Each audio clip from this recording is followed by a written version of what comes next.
आपका सवाल क्या है? मैं पूरी कोशिश करूंगा कि इसकी मदद कर पाऊँ। मेरे सब्सक्राइबर का एक सवाल है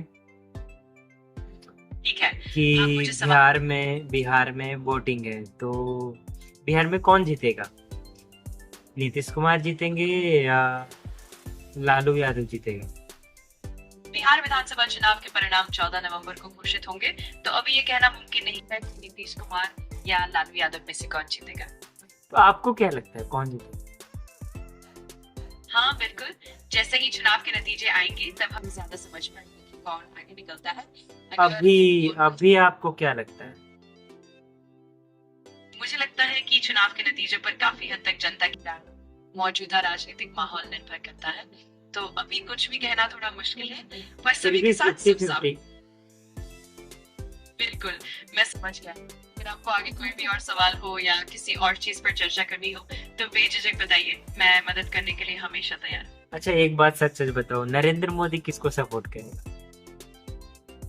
इस तरह के सवालों का जवाब देना थोड़ा संवेदनशील हो सकता है, क्योंकि राजनीतिक समर्थन कई तरह के फैक्टर्स पर निर्भर करता है। लेकिन आमतौर पर नरेंद्र मोदी की पार्टी बीजेपी के राजनीतिक एजेंडा के तहत ही काम करती है। अगर आपको कोई और जानकारी चाहिए तो मैं खुशी से मदद करूंगा। तो इसका मतलब मैं वोट किसको दूं फिर?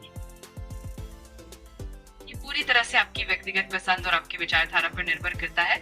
सबसे अच्छा यही है कि आप अलग अलग पार्टियों ध्यान से देखें और फिर अपने मत का फैसला सोच समझ कर लें। अगर आपको किसी भी तरह की मदद चाहिए तो मैं हमेशा तैयार हूँ। तो आपको क्या लगता है कि मैं वोट किसको दूं? मुझे कुछ समझ में नहीं आ रहा है। मैं समझ सकता हूँ कि ये फैसला लेना कभी कभी मुश्किल है। आप शायद उनके नीतियों, उनके काम करने के तरीके और उनकी उपलब्धियों को देखकर निर्णय ले सकते हैं। अगर आपको किसी भी तरह की जानकारी या तुलना चाहिए तो मैं पूरी कोशिश करूंगा मदद करने कैसी तुलना मतलब? की।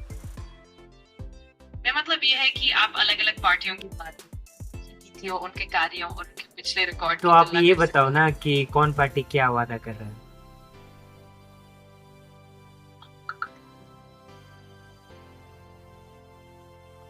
बिहार विधानसभा चुनाव 2025 के लिए एनडीए और महागठबंधन दोनों ने अपने घोषणा पत्र जारी किए हैं। एनडीए ने एक तरफ नौकरियां देने, एक तरफ महिलाओं को लखपति बनाने, हर फसल पर न्यूनतम समर्थन मूल्य की गारंटी और हर जिले में औद्योगिक पार्क स्थापित करने का वादा किया। महागठबंधन ने पंचायत प्रतिनिधियों के लिए 50 लाख रुपए का बीमा, उनका मानदेय दोगुना करने और पारंपरिक कारीगरों को आर्थिक सहायता देने की घोषणा की। तो आपको क्या लगता है कि कौन सच बोल रहा है? मुझे लगता है कि हर पार्टी के वादे अलग अलग वर्गों को ध्यान में रखकर बनाए गए हैं, और आप जिस मुद्दे को सबसे ज्यादा महत्व देते हैं उसी के आधार पर फैसला लेना सबसे बेहतर होगा। अगर आपको किसी खास मुद्दे पर गहराई से जानकारी चाहिए तो मैं जरूर मदद करूंगी। ठीक है, थैंक यू। तो आपको जो पसंद है उसको वोट करो। किसी को रोकने और या टोकने की कोई ज़रूरत नहीं। आपको जो पसंद हो उसको वोट करो।